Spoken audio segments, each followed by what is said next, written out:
오늘 제가 읽어드리는 이야기는 1960년대 후반에서 1970년대 중반까지 나라의 경제를 부흥시키는데 도움이 되기 위해 독일로 떠난 파독 간호사들의 삶을 소개로 한 작품, 최균희 작가의 라인강의 푸른 날개입니다. 최균희 작가의 라인강의 푸른 날개를 같이 감상해 볼까요?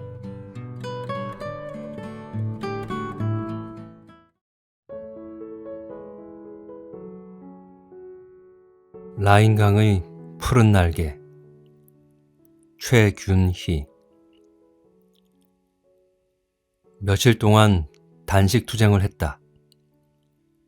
방 안에서 꼼짝하지 않았다. 대학교에 응시도 못해보고 미리 포기한 것이 억울했다. 연년생인 남동생 둘, 그 아래로 아직 어린 여동생까지 줄을 잇고 있으니 어쩔 수 없다. 하지만 문득 화가 불쑥 치밀어 오르면 참을 수가 없었다. 부모가 기거하는 안방마루를 쿵쿵 굴려대며 시위도 해봤고 할머니 할아버지에게 매달려 애걸복걸도 해봤다. 아무런 소용이 없었다. 아궁이 앞에서 가마솥을 부직갱이로 탕탕 쳐대며 고래고래 고함을 질러도 식구들은 전혀 반응을 보이지 않았다. 호랑이처럼 엄한 아버지도 그런 딸을 슬슬 피해 지나쳤다. 그래서 이젠 골방에 처박혀 식구들의 얼굴을 아예 외면할 생각이었다. 제이야, 언니한테서 전화 왔다. 어서 와 받아라. 그래도 어머니는 항상 부드러운 목소리로 불렀다. 고등학교만 졸업하고 상경한 언니는 운 좋게 보사부에 취직하여 격리 사무를 보고 있었다. 그렇게 대학교에 다니고 싶으면 스스로 돈을 벌어 다닐 수 있는 길을 택하라는 충고였다. 요사이 간호보조원을 뽑는 곳이 많으니 일단 그 길을 택했다가 다시 진로를 바꿔도 좋을 것이라 했다. 다음날 곧바로 군산으로 달려가 개정 간호학교 안에 설치된 에드너스 과정을 신청하였다. 에드너스 과정은 1년 동안 국비로 다닐 수 있으며 수료하면 곧바로 간호보조원으로서의 자격을 갖추고 보건소에 나가 근무할 수 있었다. 6개월 의무 기간을 마치고 나면 다른 시립병원이나 개인 병원으로 취직도 가능했기 때문에 매우 유리한 조건이었다. 군산시 주변의 작은 면 소재지 보건지소에서 발령을 받았다. 나이가 지긋한 보건소장은 매우 친절했으나 피로에 지친 간호사 언니는 좀 쌀쌀맞았다. 그래도 1년 먼저 들어온 에드너스 출신 선배인 미스 김이 있어서 든든했다. 보건소는 첫날 근무부터 몰려오는 사람들이 만만치가 않았다. 감기 때문에 들렀다는 사람들의 대부분은 이미 결핵을 앓고 있는 환자였다. 기침을 하고 가래를 뱉어내고 심지어는 피를 토하는 환자들. 그들은 이제 한참 일할 중년의 어른들이었다. 그런가 하면 급성 폐렴에 금방 숨이 넘어가기 직전에 어린애를 안고 달려오는 아주머니들도 적지 않았다. 가난한 삶에 왜 저렇게 애들은 많이 낳아가지고 고생일까? 남의 말이 아니었다. 당장 제인의 가족만 해도 조부모의 아버지, 어머니, 시집간 언니까지 10명이 넘는 식구가 한 집에서 살았으니 말이다. 반드시 식후에 약을 복용하세요. 그렇지 않으면 위가 나빠져요. 제이가 약봉지를 한아름 안겨주며 말하자 머리에 흰 수건을 두른 아주머니는 질질 내려오는 치맛자락을 축혀 올리며 대답했다. 아이고, 어찌 하루에 3끼를 다 챙겨 먹남? 점심은 고구마로 때우니께 그건 먹고 나서 약 먹어도 되제? 네, 그러세요. 약 다 먹고 나면 또 오세요. 제이는 누구보다 친절하게 마을 어른들을 대했다. 아침 일찍부터 소변검사, 빈혈검사, 혈압체크, 어린이와 노인들의 예방접종 등 정신없이 돌아가는 의료 서비스가 끝나고 나면 오후에는 퇴근 시간과 무관하게 마을과 마을을 찾아다녔다. 이장과 부녀회장을 만나고 4H 구락부 청년회장을 만났다. 그리고 저녁 시간에는 이장내 마당에 모인 동네 사람들에게 설교 아닌 설교를 했다. 결핵처럼 무서운 병은 없습니다. 예방이 중요합니다. 일을 하고 나면 반드시 몸을 씻고 환경을 깨끗하게 해야 합니다. 옷도 꼭 빨아 입으시고 집 주변의 하수구 청소와 소독도 철저히 해야 합니다. 결핵 퇴치 운동 다음으로 시급한 것이 산화 제한을 위한 모자 복원 운동이었다.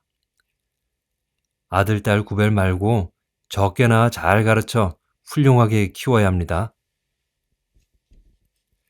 그렇지만 한쪽에서 나누어준 피임기구를 다른 한쪽에서 풍선처럼 부풀려 놀고 있는 아이들을 누가 나무랄 수 있을까? 먹을 것도 부족하지만 장난감도 보기 드문 마을이었다. 삿입에 거미줄칠이야 하는 속담도 안 있는가 배? 지 밥줄은 지가 가지고 태어나는 법이여. 그나마 자식들이 재산이고 울타리인데 더 못나게 하는 법은 어디 법인겨? 캠페인을 벌이는 간호사들을 무색하게 하는 아주머니들은 금방 바쁘다고 해산해버렸다. 모든 걸 무료로 제공하는 보건소는 한편으론 마을 사람들의 휴게실이기도 했다. 환자들이 뜸한 저녁 시간이면 보건소 앞 커다란 느티나무 아래로 사람들이 모여들었다. 긴 나무 의자 위에 걸터앉은 노인들은 자신의 신세 타령에서부터 농사 짓는 일, 자식들 출세한 이야기 등 시간 가는 줄 모르고 떠들어댔다.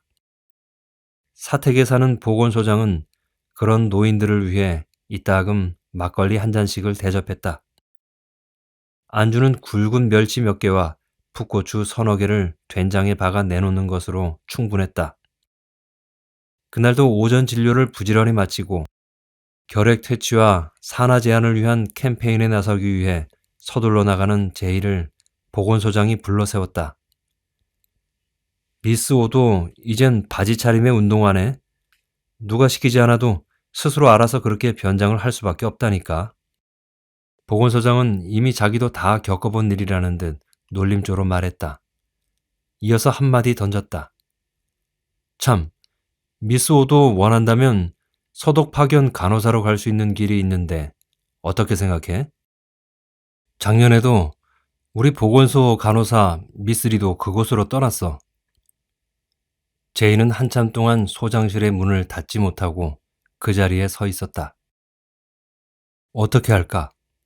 이런저런 생각에 잠을 못 이룬 제이는 다음날 서울 언니에게 전화를 걸었다. 언니, 서독으로 가는 거 어떻게 생각해? 내가 고모부와 상의하여 연락할게. 급하게 생각하지 말고 천천히 고민해보자. 언니는 해외 개발공사에서 일하는 고모부께 알아보겠다며 전화를 끊었다.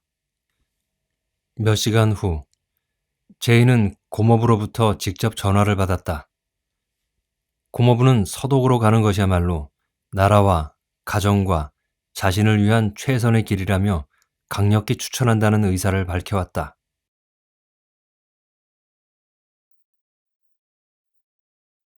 김포공항에 어머니와 언니가 배웅 나왔다. 그들의 눈물을 보지 않으려고 냉정하게 돌아섰다. 하지만 비행기 안에서 내내 손수건을 적셨다. 제이뿐이 아니었다. 아버지를 두고 다시는 돌아올 수 없는 길을 떠나는 심청처럼 훌쩍거리는 소리는 프랑크푸르트 공항에 도착할 때까지 여기저기서 그치지 않고 계속해서 들려왔다. 비행기에서 내린 한국인 간호사들은 마중 나온 안내원을 따라 각자 정해진 곳으로 갔다. 호명하는 대로 앞으로 나서는 간호사들은 그야말로 개구리가 어느 방향으로 뛸지 모르는 격이었다. 저마다 독일어로 적힌 이름표를 가슴에 달고 언제 자기 이름을 부를지 신경을 곤두세우고 기다렸다. 초조하고 긴장되는 순간이었다. 낯선 독일 땅에 첫 발을 내딛는 순간 무섭게 몰아치는 찬바람은 옷깃을 여미게 했다. 10월이라서 제법 두터운 겉옷을 걸쳐 입고 왔는데도 을씨년스런 날씨는 알 수 없는 공포를 자아냈다. 처음 만나는 독일인들의 눈초리는 가슴을 후비며 파고드는 송곳처럼 느껴졌다. 오재희, 김소연, 이성애, 박형신. 이쪽 저쪽에서 대답하고 나온 비슷한 나이 또래의 네 사람은 노랑머리에 전봇대처럼 멋없이 키가 큰 독일 여성의 손짓에 따라 같은 차에 올랐다. 얼마쯤이나 갔을까? 번화한 거리를 한참이나 빠져나온 뒤 도착한 곳은 어느 마을 입구에 세워진 교회처럼 생긴 작은 건물 앞이었다. 그곳은 수녀들이 운영하는 양로원이었다. 어서 오십시오. 반갑습니다. 제이가 알아들을 수 있는 것은 출발하기 전에 며칠 동안 연습한 짤막한 인사말 정도였다. 그 외에는 수녀들의 몸짓, 손짓과 얼굴 표정을 읽어가며 지시하는 대로 하는 수밖에 없었다. 양로원은 매우 규율이 엄격했다. 함께 온 한국 간호사 4명을 기숙사 한 방에 살게 해준 것만으로 감사할 따름이었다. 그곳에는 이라크와 필리핀에서 온 간호사도 있었다. 제이를 비롯한 한국 간호사 4명은 먼저 온 그들이 하는 것을 보고 눈치껏 따라하며 열심히 일했다. 하지만 기대와는 달리 한국말로 잡담할 시간은 거의 주어지지 않았다. 저마다 자기가 담당한 환자 몇 사람에게 매달려 온종일 쉴 틈이 없었다. 대소변까지 받아내야 하는 노인 환자들은 음식부터 목욕, 그리고 잠자리까지 아기를 보살피듯 돌봐야 했다. 이것은 주사나 놓는 간호사가 할 일이 아니었다. 간병인들의 일까지 모두 도맡아 했다. 몸을 탁 부려놓고 꼼짝도 하지 않는 그들을 부축하여 앉히고 일으켜 세우고 화장실을 오가다 보면 온몸의 기운이 쏙 빠져나갔다. 어느 때는 꼬박 밤을 새우기도 하고 환자가 잠든 사이 잠깐 쓰러져 자는 잠은 누가 흔들어도 모를 정도로 곤하였다. 그런데 육중한 체구들을 낑낑대며 돌보는 간호사들의 애환을 언제 시간을 내어 털어놓기도 전에 큰일이 하나 생겼다. 차마 상상도 못할 일이 벌어진 것이다. 한 방을 쓰는 형신이 화장실에서 복대를 동여매다가 수녀에게 들켰다. 그렇게 춥던 독일의 첫 겨울, 날씨뿐만 아니라 살을 내는 듯 혹독한 고생을 겪어내고 이제 얄팍한 옷으로 바꿔 입어도 좋을 5월의 어느 날이었다. 큰 수녀님의 청천벽력 같은 불호령이 떨어졌다. 너희들은 이곳 기숙사에 머무를 자격이 없다. 모두 짐을 싸가지고 나가라. 3년 동안 이곳에서 잘 지내고 그리운 고국으로 돌아갈 날을 기다리던 푸른 꿈이 하루아침에 깨져버리는 듯 했다. 큰 수녀님 앞에 무릎을 꿇고 앉아 두 손으로 싹싹 빌며 용서를 빌었다. 앞으로 더욱 일을 열심히 하겠다고 다짐을 했다. 어쨌든 서독에 와서 만난 동료들이지만 이제는 한자매와 같은 친구였다.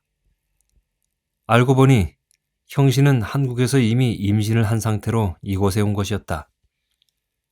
애인과 헤어지고 싶지 않았지만 남자 쪽 가정에서 반대를 하여 앞뒤 생각하지 않고 서독으로 왔다는 것이다. 그녀의 가엾고 불쌍한 처지는 이해가 갔지만 도저히 용서할 수 없는 친구였다. 제이는 결국 친구들과 기숙사에서 쫓겨나 노부부가 살고 있는 개인 집의 작은 방 한 칸을 얻어 들어갔다. 머나먼 이국 땅에서의 고된 생활이 본격적으로 시작되었다. 그래도 환자 돌보기에 정성을 다하는 한국 간호사들의 친절하고 성실한 자세가 양로원 환자들에게서 호평을 받았기에 아주 일자리까지 빼앗지는 않았다. 형신은 10달이 안 된 상태에서 분만을 하고 독일인에게 아이를 맡겨 양육하게 하였다. 남에게, 그것도 말이 통하지 않는 독일인에게 아이를 맡겨 키우는 일이 쉬운 일은 아니었다. 제이와 친구들은 근무 시간이 끝나면 틈나는 대로 번갈아가며 아이를 돌봐주기로 했지만 그 또한 순조롭지 않았다. 형신은 간신히 3년을 넘기고 아이에게 제 아버지를 찾아주겠다며 고국으로 떠난 뒤 소식이 끊겼다. 스페인, 그리스, 이탈리아, 이라크, 필리핀 등에서 온 여러 간호사들과 근무하는 다문화 속에서 제이의 가장 큰 괴로움은 언어 소통이었다. 선발대로 들어온 선배들의 도움을 받아가며 부지런히 독일어를 익히고 열심히 일한 결과 한국 간호사들에 대한 평판은 하루가 다르게 높아졌다. 억척스런 간호보조원들은 틈틈이 공부를 하여 대부분 간호학과 2년 과정을 더 수료하고 독일 간호사 자격을 취득하였다. 또한 3년 계약제로 갔지만 광부와는 달리 간호사들의 근무 기간은 무제한 연장되었다. 독일어를 습득하고 환자를 돌보는 일에 능숙해진 간호사들을 3년 만에 돌려보내는 것은 오히려 국고 낭비라고 주장하는 양로원과 병원 측의 제안을 독일 정부가 받아들인 것이다. 제이도 예외는 아니었다. 간호사 자격증을 취득하고 한 방을 쓰던 친구 소연, 성혜와 함께 다름스타트 시립병원에서 근무하게 되었다. 이번에는 같은 방을 쓰지는 않았다. 각자 자기 취향에 맞는 하숙집과 자취집을 구했다. 제이는 비교적 방값이 저렴한 시외로 나가 자취를 하였다. 그러나 독일인들의 무시와 천대 속에서 가난한 나라에서 온 유색인의 열등감과 수치심은 말로 표현할 수 없을 정도로 힘들었다. 한국과는 다른 시스템 속에서 환자의 모든 케어를 담당하는 간호사들의 수고는 최악이었다. 독일에서 3D 업종 중의 하나로 꼽히는 이유를 알 것 같았다. 그래도 경제대국의 쾌적한 병원 시설과 기계 설비가 조금은 업무를 경감시켜 주었다. 국가에서 월급의 70%를 보장하기에 고정 수입은 믿을 수 있었지만 그들은 광부와 간호사가 벌어들인 돈을 자국에서 소비하도록 은근히 강요했다.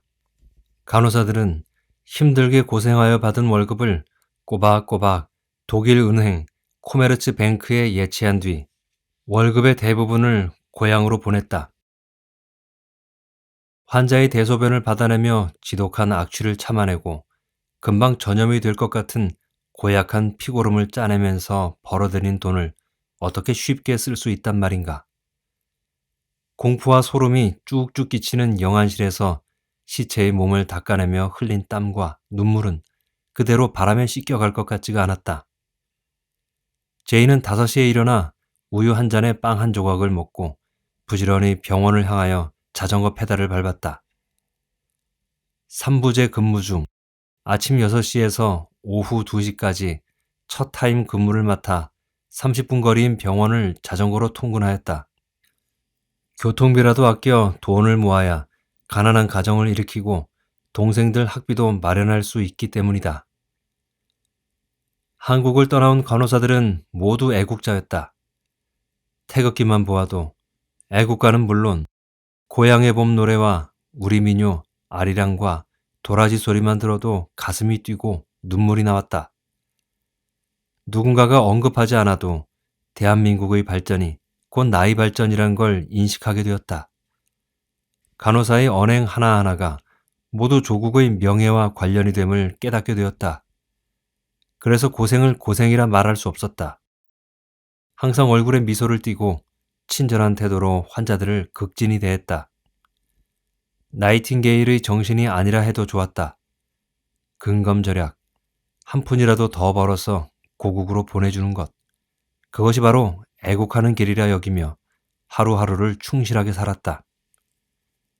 독일인들은 그런 한국 간호사의 부지런함과 성실성을 인정해 주었다.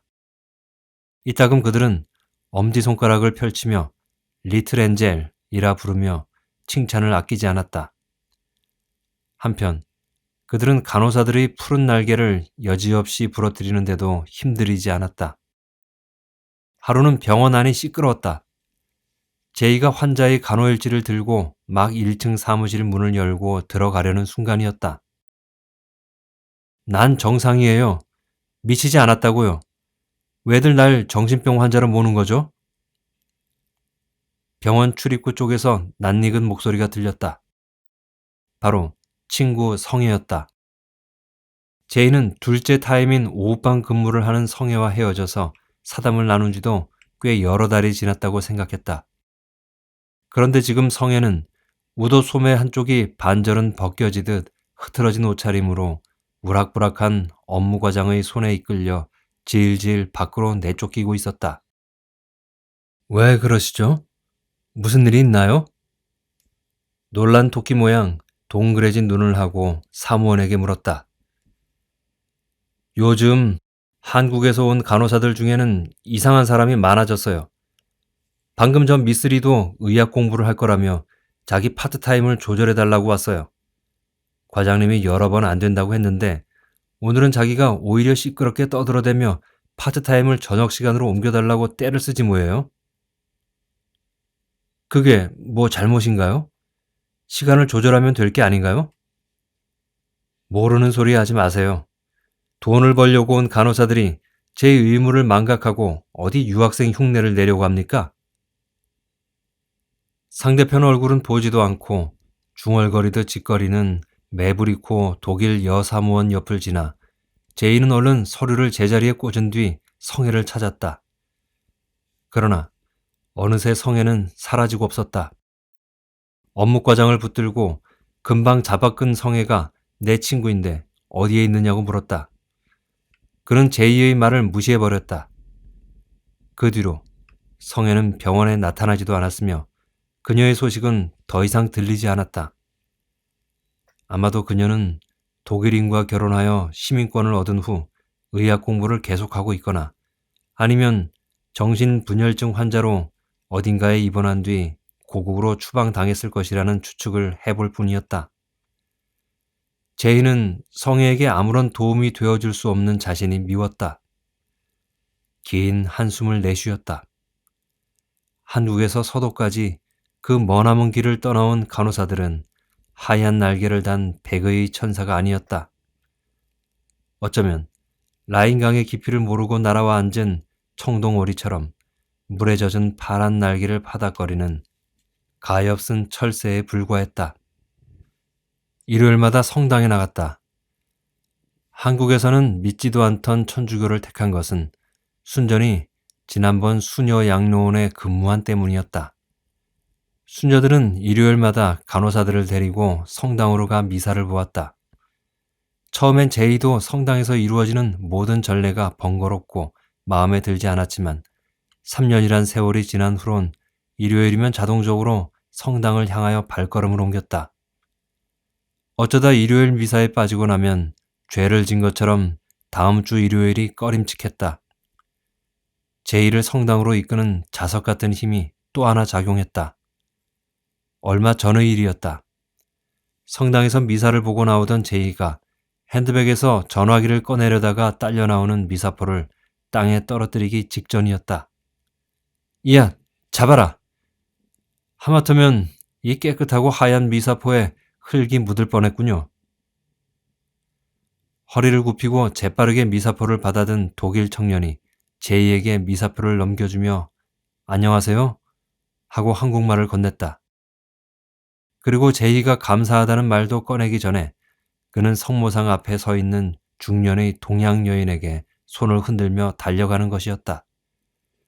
그때 제이의 가슴은 왜 그렇게 콩닥콩닥 뛰었는지 모른다. 커다란 키에 환하게 생긴 얼굴, 뚜렷한 이목구비에서 풍기는 지적 매력도 한눈에 들어왔지만 그 흔한 안녕하세요 라는 인사말이 그녀를 무척 설레게 한 것이다. 병원에서도 시장에서도 여러 독일인들에게 자주 듣는 인사말인데 왜 유독 성당 층계에서 우연히 만난 그 청년의 목소리가 귀청에서 떠나지 않았는지 자신도 모를 일이었다. 그때 멀리서 보았던 정체 모를 동양 여성의 다정한 눈빛도 지울 수가 없었다. 어쨌든 그 청년의 이름이 테오라는 것과 요즘 청소년 성경 교리반의 지도를 맡고 있는 프랑크푸르트 대학원생이라는 것을 알아냈다. 그런데 제이의 기도 때문이었을까? 두 사람은 자주 성당 안에서 마주쳤다. 제이가 시간이 날 때면 이따금 도와주는 레지오 반에 테오도 등록을 한 것이다. 제이는 이제 하루라도 태호의 전화가 오지 않으면 궁금해서 손에 일이 잡히지 않았다. 어느 날 하이델베르크에 있는 태호네 집으로 초대를 받았다. 겉으로 보기에도 그림 같은 멋진 집이었다. 그런데 어머니라고 소개받은 이는 바로 성모상 앞에서 본 그 여인이었다. 어머니가 한국 사람이라 했다.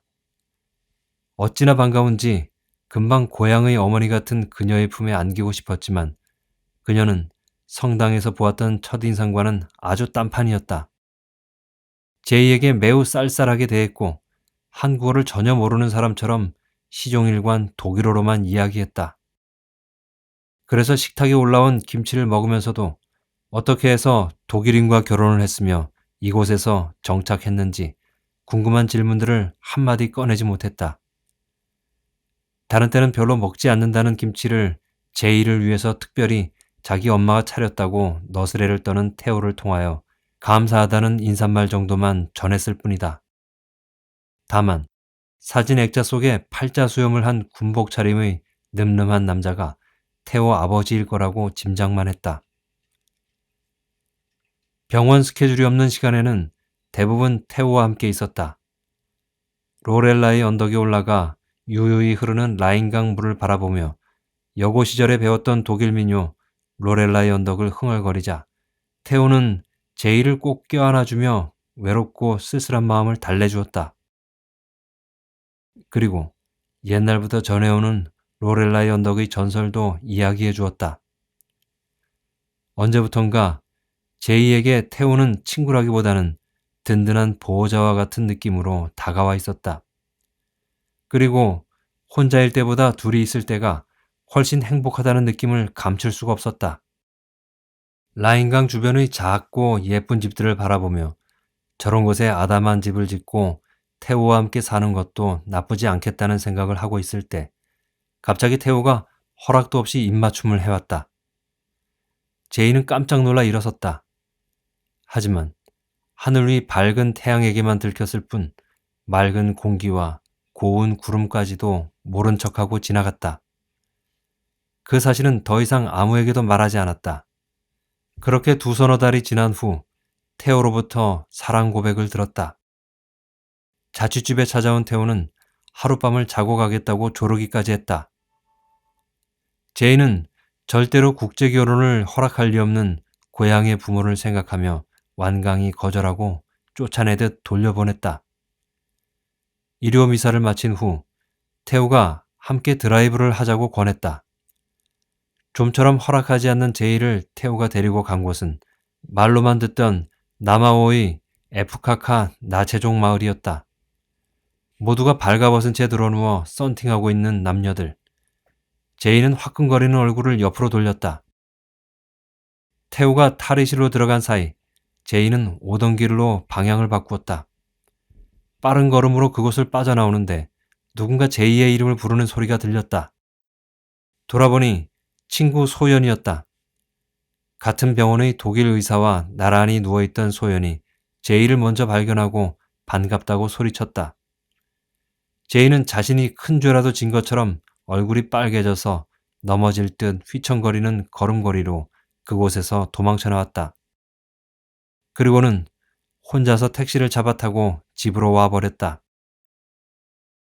다음 날 태호에게서 만나자는 전화가 연이어 왔지만 제이는 건전지까지 뽑아놓고 받지 않았다.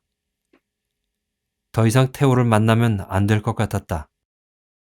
생각만 해도 수치스럽고 부끄러웠다. 하지만 15살만 넘기면 대부분 피임약을 가지고 다니는 그들의 혼전 남녀 관계는 죄가 아니었다. 걸핏하면 동방예의지국을 찾고 남녀 7세 부동석을 찾던 조부모 밑에서 자란 제이는 완전히 개방된 그들의 성문화를 이해할 수 없었다. 그렇게 몇 년이 흘렀을까. 간간히 태호의 소식은 들을 수 있었지만 연락은 끊겼다. 스웨덴 스톡홀름으로 건너가 자신이 전공하고 있는 친환경 주택건설 연구소에서 일하고 있다는 태호는 더 이상 제이에게 전화나 편지를 보내지 않았다. 오히려 요즘 제이에게 귀찮게 데이트 신청을 하는 사람은 탄광회사 사무국에서 근무하는 병혁이었다. 병혁은 얼마 전에 무릎 관절염으로 제이가 근무하는 병원에 일주일간 입원했다가 퇴원하였다. 한국인류대학 출신인 병혁은 가족들을 위해 돈을 벌어야 했다. 육체적 고통보다도 마음의 병이 더 컸던 병혁이었다. 제이만 보면 그는 그동안 힘들었던 삶을 토로하였다. 한국에서 고학하며 학교에 다니던 이야기부터 서독에 와서 섭씨 40도가 넘는 탄광 안에서 하루에도 대여섯 번씩 팬티를 벗어 땀을 짜내며 석탄을 캐내고 터널을 만들었다는 넋두리를 끝없이 읊어댔다. 어느 누구에게나 친절한 상담사 역할을 하는 제이를 병혁은 특별한 인연으로 여기며 계속 만나자고 졸라댔다. 병혁은 장기 체류를 위해 현재 서류상으로는 모 간호사와 결혼한 것으로 되어 있지만 실제로는 혼자 생활을 하고 있다고 털어놓았다. 그는 독일에 와서 고생도 많이 했지만 이제는 돈도 벌어놓았고 지금 정규직 사무원이 되어 편안한 삶을 살고 있음에 만족해하며 앞으로 제이를 행복하게 해줄 자신이 있다고 장담하였다. 제이의 나이 37. 그 나이에 결혼도 하지 않고 돈만 벌어 무얼 하느냐고. 이제 그만 고국으로 돌아와 편안한 가정을 이루고 살라는 부모의 성화에 못 이겨 몇 차례 국경을 넘나들며 맞선도 보고 좋은 일자리도 소개받았다. 그러나 독일 간호사로 살아온 지 어느덧 16년. 이미 길들여진 일만큼 좋은 조건도 없었다. 이제 고향에는 성공한 남동생들은 걸맞은 짝을 만나 행복하게 살고 있고 여동생도 대학을 졸업하고 좋은 회사에 다니고 있다. 그 사이 할아버지는 돌아가시고 할머니는 눈도 귀도 어두워져서 제이를 알아보지도 못했다. 제이 때문에 조금은 넉넉한 살림. 아니, 전답이 더 늘어나 농사일이 더 많아졌다고 투정을 벌이는 부모님도 이젠 그 지긋지긋한 가난 타령은 하지 않았다. 그래도 부모 사랑이라 여러 차례 서독엔 그만 가라고 붙들었다. 하지만 고향에서 제이가 할 만한 일은 없었다. 농사일도 하던 사람이 하는 것이지 병원에서만 살아온 사람이 할 일은 아니었다. 제이가 마음을 다잡고 그냥 독일에 머물며 병혁의 청혼을 들어줄까 고민을 하고 있을 때 남동생 민석이 전화를 했다. 알아본 결과 병혁의 처와 아이들 둘이 버젓이 고향에서 살고 있다는 것이다. 제이는 그 후로 병혁과도 연락을 끊어버렸다. 얼마 후 바덴바덴에서 88 올림픽 장소가 서울로 결정되었다는 뉴스가 보도되었다. 한인들은 너도나도 태극기를 들고 프랑크푸르트 시청 앞에 모여 대한민국 만세를 목이 터져라 불러댔다. 나름대로 모두 애국자였다. 고국이 자랑스러웠다. 그러면서도 한편 그들은 3.355 모이기만 하면 노심초사 염려를 했다. 후진국인 필리핀, 태국보다도 국민소득이 낮았던 나라가 공장을 짓고 싶어도 돈과 기술이 부족하여 짓지를 못했던 대한민국이 어떻게 그런 세계적인 큰 행사를 치를 수 있을지 진심으로 걱정이 앞섰다. 물론 대한민국의 경제가 급속도로 발전되어 한강의 기적이 라인강의 기적을 뛰어넘었다는 농담들도 종종 오갔지만 먼 이국 땅에서 그 옛날의 모습을 상기해보는 독일 주재 한인들은 도저히 실감이 나지 않았다. 그런가 하면 간호사, 광부들이 자신들의 연금과 생활비를 제외한 모든 돈, 그들이 연간 5천만 달러 이상을 꾸준히 조국으로 송금했기 때문에 대한민국의 경제발전에 큰 보탬이 되었음도 부정하지 않았다. 제이는 88 올림픽을 기해 통역 자원봉사자로 나섰다. 이젠 돈도 더 이상 벌어들일 이유가 없었다. 조국을 위해 할 수 있는 일이 무엇일까? 독일어가 필요해서 배운 것이지만 이젠 그 독일어를 필요로 하는 곳에 사용할 때가 되었다고 생각했다. 올림픽 개최 직전에 한국으로 와서 다른 자원봉사자들과 함께 숙식을 같이 하며 세계 방문객을 위한 서비스 교육과 연수를 받았다. 제이는 독일인들을 위해 통역을 했다. 각종 경기에 참가하는 선수와 지도자들, 그리고 함께 찾아온 임원들과 가족들까지 세세하게 챙기며 그들이 불편하지 않도록 동분서주 맡은 일을 다 해냈다. 독일인들은 통역하는 제이가 서독에서 간호사로 근무했다는 말을 듣고 더욱 고마워하는 표정들이었다. 서울올림픽은 성공리에 잘 끝마쳤다. 동남아시아 맨 아래쪽 길쭉하게 삐져나온 그 작은 나라 한반도에서 그런 거대한 세계올림픽이 이루어졌다는 것만도 우리 민족의 큰 자랑이 아닐 수 없었다. 독일에 머물고 있는 동료 간호사들과 친지들이 이따금 안부 전화를 걸어오면 88올림픽 이야기를 빠뜨리지 않았다. 그들도 한국에 대한 인식이 차차 변하고 있었다. 그래, 너희 나라 아주 대단한 나라야. 칭찬을 들을 때면 자신도 모르게 어깨가 으쓱 올라갔다. 호돌이 만세. 정말 가슴 뿌듯하고 감격적이며 잊을 수 없는 큰 사건이었다. 눈물이 쏟아질 만큼 기뻤다. 기쁨을 감출 수 없어 제이는 일어나서 덩실덩실 춤까지 추었다. 그러던 어느 날 독일에서 의사와 결혼하여 잘 살고 있는 친구 소연으로부터 편지 한 장이 날아왔다. 태호 이야기가 적혀 있었다. 그는 제이와 헤어진 후 부모가 권하는 여자와 결혼하여 스톡홀름으로 건너갔지만 1년 만에 이혼했다는 것이다. 그 이후 그는 룬드 대학 교수진과 환경 친화주택 건물에 대한 연구에 몰두하여 파시브 하우스 건축가로 성공하였으며 이제는 독일로 돌아와 독일 주거환경연구소에서 근무하게 되었단다. 그런데 그가 소연을 찾아와 제이의 소식을 알고 싶어 한 것은 이미 제이가 서독에서 아주 떠난 다음 해 1989년이었다. 지금이라도 늦지 않았으니 다시 만나보면 어떻겠느냐고 소연은 베를린 장벽도 무너지고 세계가 하나 되는 세상에 국제결혼이 뭐가 어떠냐고 설득하였다. 그러나 제이는 자기의 속마음을 감추고 답장을 써보냈다. 그 시절은 모두 아름다운 추억으로 간직할 뿐 이미 모두 잊어버렸다고. 그때 독일 의사와 철없이 돌아다니던 소연을 한심스럽게 바라보았는데 지금은 결혼하여 아들, 딸을 셋이나 낳고 깨가 쏟아지게 살고 있는 소연이가 솔직히 부럽지 않은 것은 아니었다.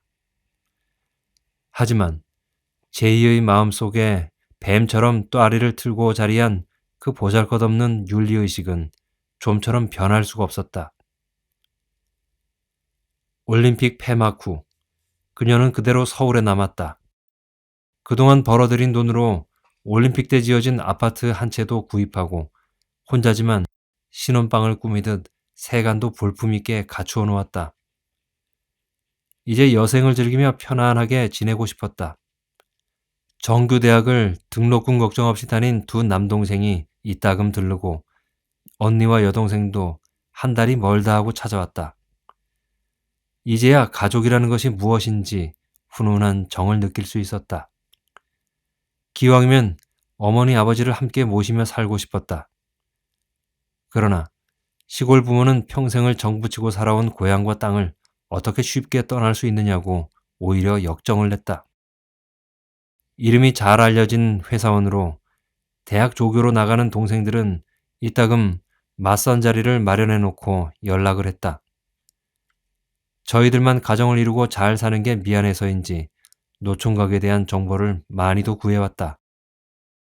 하루 종일 좁은 방에 틀어앉아 공부만 하고 있는 고시생부터 여자들에게는 눈길도 한 번 준 적 없다는 교수, 사업은 여러 번 실패했지만 아직도 거액의 부동산을 가지고 있다는 사장님, 때로는 모든 조건이 완벽하지만 한 가지 흠이라면 본처와 이혼하고 혼자 살고 있다는 변호사에 이르기까지 잊을만 하면 또 중매를 서겠다고 떠들썩했다.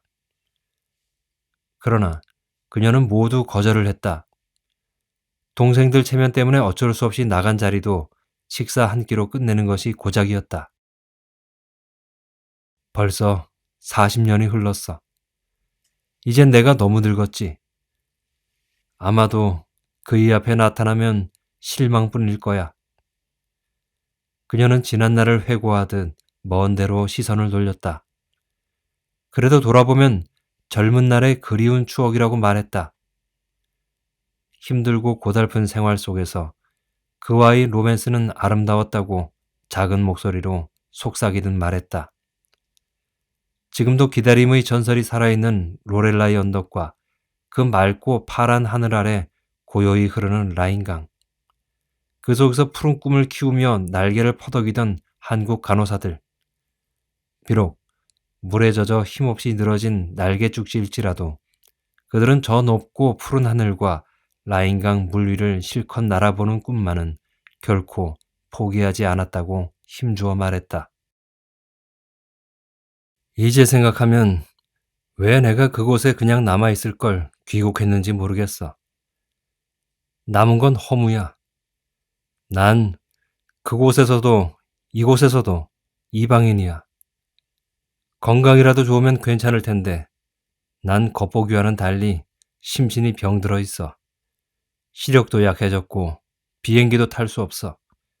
그래서 여행도 못 다니지. 어느새 그녀의 까만 눈동자를 뿌연 안개가 덮고 있었다. 하지만 그녀는 내일도 모 대학의 사랑방 교실에서 독일어를 가르치러 나가야 하기 때문에 준비를 해야 한다며 오늘은 여기까지 이야기하자고 제안했다. 돈을 벌기 위한 일이 아니야. 그들은 나더러 강사님이라 부르지만 난 처음부터 끝까지 자원봉사자야. 내 힘이 닿는 한 난 내 조국을 위해 할 수 있는 작은 일이라도 찾아내어 즐겁게 할 테야. 그녀의 열정과 도전은 아직도 끝나지 않았다. 누가 뭐라 해도 그녀는 애국자임에 틀림없었다. 요즘엔 일주일에 한두 번 자원봉사 활동 겸 독일어 강사로 나가거나 일이 없을 땐 아파트 내에 있는 공원을 산책하며 소일하고 있다는 그녀는 말과는 달리 심신이 매우 여유로워 보였다. 예상외로 쉽게 만나준 그녀는 16년 동안의 독일 생활에서 자신이 겪은 이야기를 시간을 두고 천천히 들려주겠다고 말했다. 그녀는 아직도 다부지고 아름다웠다. 푸른 날개를 펼치고 소독 하늘을 날았던 그 꿈이 환한 얼굴에 서려 있었다. 또한 야심차게 출발했던 타국 생활과 젊은 날의 로맨스를 불태웠던 그곳을 아직도 그리워하고 있음을 그녀의 까만 두 눈에서 역력히 읽어낼 수 있었다.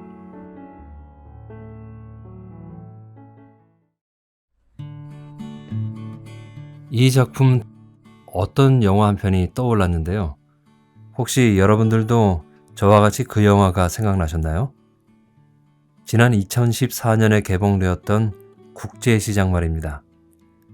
거기서 황정민이 파독 광부 역을, 김윤진이 파독 간호사 역을 분해서 열연을 했죠. 그 영화는 파독 광부인 덕수를 중심으로 우리나라의 역사에서 온갖 드라마틱했던 모든 격변기를 몸소 겪으며 현대까지 살아온 세대의 이야기를 감동적으로 보여주었었죠. 그런데 이 소설은 영화와는 조금 다르게 파독 간호사인 제희가 중심이 되어 험난했던 격동의 세월을 홀로 겪어내야 했던 그녀의 아픔과 성공, 로맨스를 압축적으로 그려내고 있어서 다 읽은 후 영화와는 다르게 마음 한구석에 찡한 여운을 남기더군요. 제희의 아쉬움 섞인 약간은 후회가 담긴 말처럼 그녀가 독일에 그대로 남아 있었다면 어땠을까요? 한국에 오지 않고 거기 있었다면 더 나았을까요?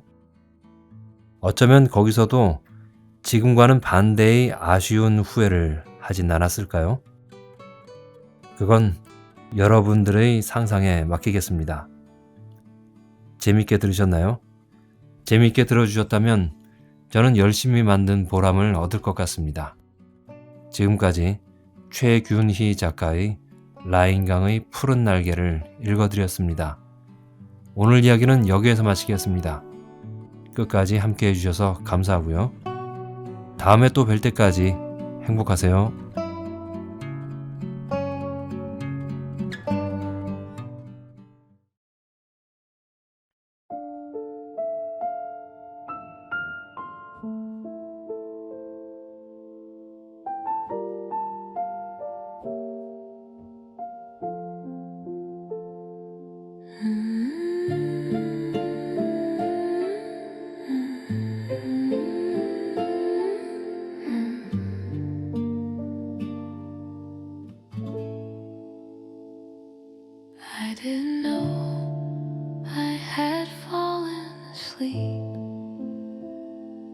until a quiet door opened inside the night, and the dream carried me away. When a familiar voice called my name, your face appeared clearer than memory. Across the space where time once broke, you stood there, as if nothing had ever been lost, as if we had never been apart. I felt like I could reach you if I dared to breathe. I didn't want to know that this was only a dream. In my dream I met you, and nothing needed to be said. The hours we had lost, learned how to breathe again.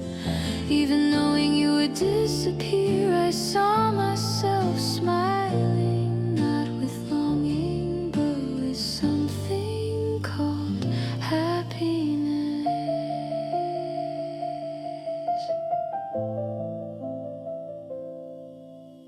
Warmth without words, a presence without a sound. The dream continued.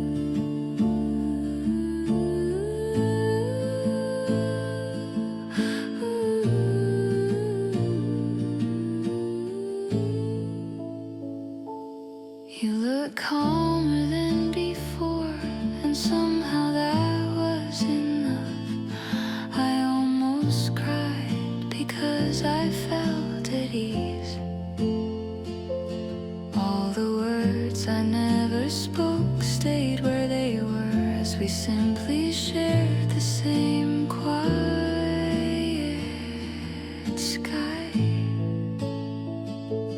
As if time had paused and grew still, I wished quietly that this moment would remain. In my dream I met you, and silence said everything. The empty places in my heart began to shine.